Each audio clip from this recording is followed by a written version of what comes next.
of Ravenclaw, also known as the Grey Lady, and I'm going to be reading The Wizard and the Hopping Pot. There once was a kindly old wizard who used his magic generously and wisely for the benefit of his neighbors. Rather than reveal the true source of his power, he pretended that his potions and charms and antidotes sprang from a ready-made in a little cauldron he called his lucky cooking pot. From miles around, people came to him with their troubles, and the wizard was pleased to give his pot a stir and put things right. This well-beloved wizard lived to a goodly age and then died, leaving all his chattels to his only son, the son of a very different disposition to his very gentle father.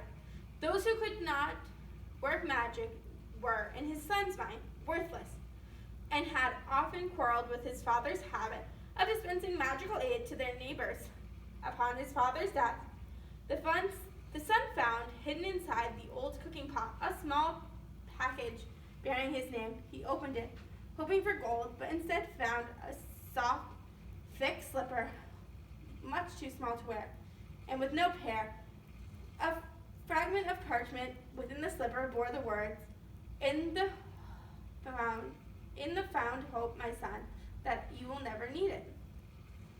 The son cursed his father's aged soft mind and threw the slipper back into the cauldron, resolving it henceforth at the rubbish pail.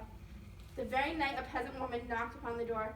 "My grandfather is afflicted by the croup and warts, sir. Your father used to mix a special poultice in the old cooking pot." "Beggins," cried the son, what I care for your brat's warts," and slammed the door in the old woman's face. At once came a loud clang and bang from his kitchen. The wizard lit his wand and opened the door, and there was, to his amazement, he saw it from his father's old cooking pot. He had sprouted a single foot of brass and was hopping on the spot in the middle of the floor, making fearful noises upon the flagstones. The wizard approached in wonder, but fell back, hurried when he saw the whole of the pot's surface covered in warts. "Disgusting object," he cried, carrying it feverishly to vanish the pot. And he cleaned it up by magic and finally forced it out of the house. None of his spells worked, however. He was unable to prevent the hopping pot from after him out of the kitchen and following him to bed, clanging and banging loudly on every wooden surface. The wizard could not fall asleep all night for the beggings of the weary old pot by his bedside. The next morning, the pot insisted upon hopping after him to the breakfast table. Clang, clang, clang went the brass foot on the pot, and the wizard had not even stirred his porridge when there came another knock on the door. An old man stood in the doorstep. "'Tis my donkey, sir," he explained. "Lost she is, or stolen, and without her I cannot take my wares to market, and my family will go hungry tonight." "And I am hungry now," roared the wizard, and he slammed the door upon the old man's face. Clang, clang went the pot's single brass foot upon the floor. But now it's... two pages there. Clamoring was mixed with the brass of the donkey, and humorous groans of hunger echoing from the depths of the pot. "Be still, be silent," shrieked the wizard.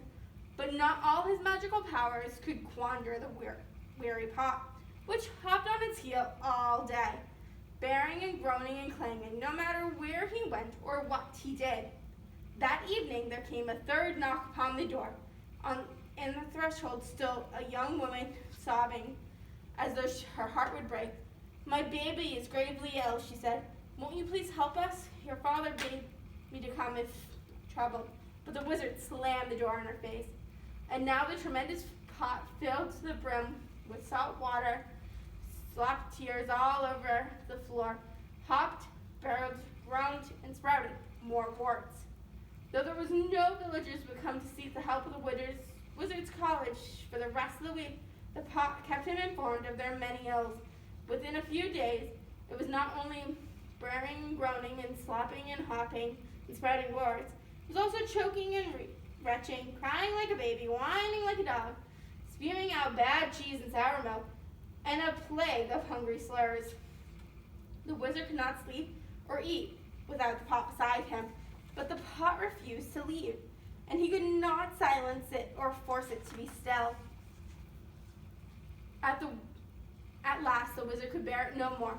"Bring me all your problems, all your troubles, all your wars," he screamed, fleeing into the night with the pot hopping behind him along the road to the village. "Come, let me cure you, mend you, comfort you, and I'll have my father's cooking pot, and I shall make you well." And with the foul pot still bounding along behind him, he ran up the street, casting spells in every direction. Inside one house, the little girl's warts vanished as she slept. The lost donkey was summoned in from a distant briar patch and set softly in the stable. The sick baby was doused in deity and woke and well and rosy.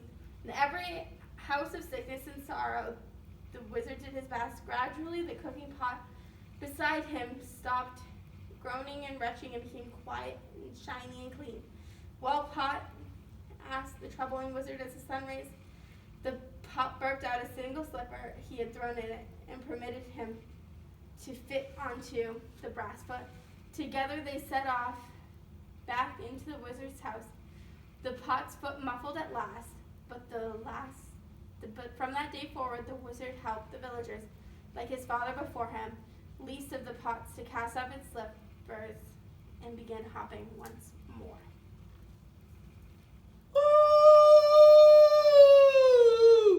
Oh, it looks like Lupin's out again. Somebody's gonna have to go grab him.